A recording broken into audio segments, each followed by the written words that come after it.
Good morning, everybody. It's Dana. Welcome back to my channel, and we're at my sewing table today. Um, I'm sorry I haven't put out a video for the last few days. I was in a flare with my fibromyalgia and my psoriatic arthritis, and and it was really bad this particular time in my shoulders and my neck, and so it was just not really able to focus on doing videos and things like that. So I just wanted to rest up a bit. And as I've been doing that, I have little by little been working on some handmade trim. And I'm super excited about this because look at the stash of trim that I have here. I'm super excited. What I had done was taken, oops, I'm sorry, I just bumped my camera. I had taken my fabrics that I had set aside for so long to cut covers out of, because it's one of the things I keep in my Etsy shop are journal covers that are fabric. And I have not had a whole lot of different ones up in my Etsy shop for quite some time now because I just had, with the move and everything like that, I just had not gotten around to doing it. So I have a stack of journal covers that I have cut out and I'm ready to make into covers to load into my Etsy shop. And with that comes a lot of scraps of fabric. And so I had this lace tablecloth that I had bought at Goodwill quite some time ago. And what I did was I cut it into 1-inch strips. And then I cut my fabric, well, I ripped it into 1-inch strips and I sewed them together.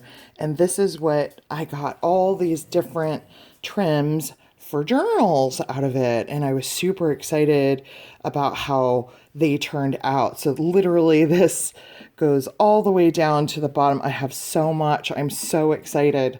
So I've been doing that. And then I was inspired from that to do, these are, you've seen me use my fabric ruffles, fabric, these are paper, my paper ruffles in my projects as we've done embellishments and things like that. So I was inspired by doing my fabric trim to do some more paper trim, but I wanted to use Bookpage as the base. So what I've done is I have cut, well, I actually tore it with my tear ruler, Bookpage into just, these are 1.25, I think. Let me check with my ruler here. Let's see. Yeah, they're 1.25 inches wide. And all I did was I tore with just, I used not my tear ruler, but just a straight edge ruler, and it still gave this great effect. I tore all the white edges off, leaving just the text, and then I took the text and cut them and tore them into 1.25 inch strips.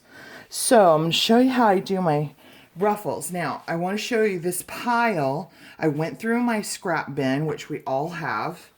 And you know when you have a paper pad or a paper collection and you cut off the top strip of the paper, and see, you can see where the hole was in the middle of this one. These are literally just the strips from the tops of the papers that I cut off. That's all these are. I think this is the only piece. Actually, I think this is piece 2. It just didn't have, it was Prima, so it didn't have the hole in the middle. So that's what we're using. So these are roughly about 1/2 inch wide. And I'm going to set my sewing machine to zigzag. Let me see if I need to get a little bit closer here so you can see what I'm doing. Okay. So what I'm going to do is I'm going to take a piece of Bookpage. I'll start with this long one, and I'm going to center this in the middle of the book page. Now, if you happen to get off center, do not worry. Okay, part of the charm of these trims is the imperfection of them.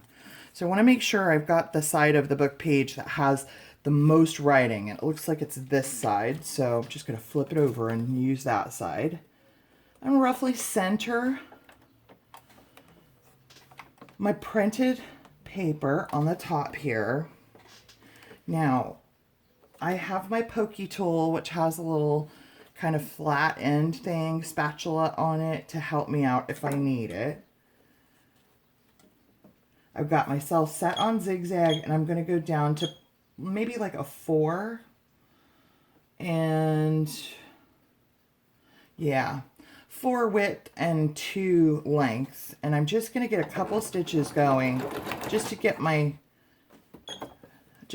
sewing machine going. And what I'm going to do is I'm going to pinch and fold this fabric under just like this. And as soon as it catches underneath my presser foot, I'm going to start folding the next one. Okay. Okay, and as soon as this one catches under my presser foot, I'm going to fold and pinch. And I'm literally just grabbing the sides and pushing toward the presser foot. Okay. Now that one's grabbed, and I'm kind of at the end of my book page here. So what I'm going to do is take a different piece of book page, to take the page with the most writing, and I'm just going to tuck it under just like this.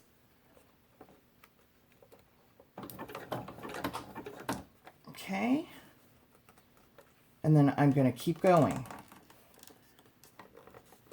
So I'm pinching and then I'm pushing toward my presser foot. And as soon as that grabs underneath my presser foot, we'll do the next one.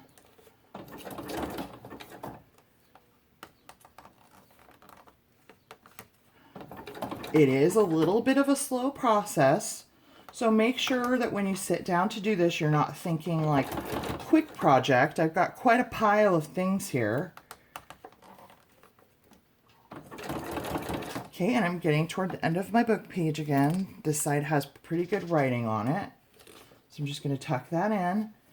I'm going to do one last fold because I'm kind of at the end of this printed paper. I'm going to let that grab under my presser foot, and then I'm going to take the next strip. And I'm just matching it up over the other that was at the end. So I'm going to fold, take a few stitches and fold, take a few stitches and fold. And I'm just going to keep going. And that's all there is to it, and it comes out so cute. Okay, so I need another book page. This side looks good. Tuck that under there on top of that other book page. And this, I should get one more fold out of this, so I'm going to fold it. Okay, and let's add a different color. Let's see. Ooh, this one's really pretty. Let's use this one. I'm going to tuck this under, matching that up.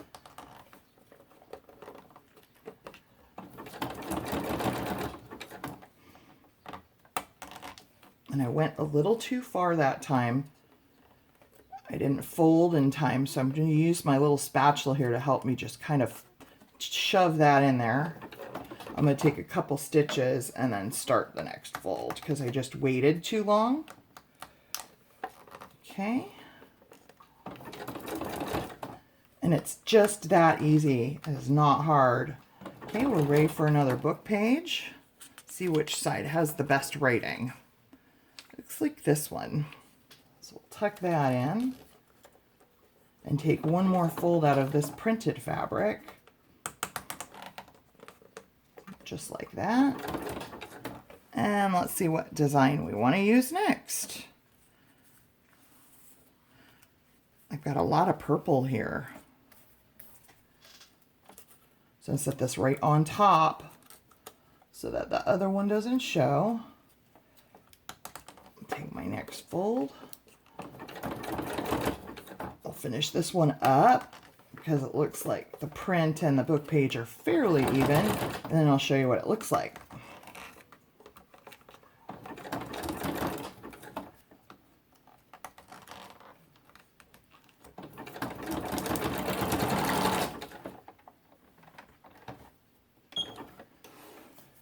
Where are my scissors? There they are. These are my fabric scissors, so I'm not going to cut that paper with it. And this is what we have. Isn't that great? This is going to look so pretty as trim. So that's what I'm doing today. And I have a whole pile. And as I was tearing down my book page, what happened was I got two 1 1/4 inch strips, and then the last strip that ended up being left was 1 1/2. And so for the 1 1/2, I'm cutting strips of scraps that are 3/4 of an inch wide. So I'll have those two that I'm going to do separate. So I have them in two different piles. So I hope you enjoyed this tutorial. I love how this turned out on the book page. I think this trim's going to be amazing to use in my journals. So it's a little short one today, guys. So I hope you enjoyed it. God bless. And I'll see you in the next video. Bye-bye.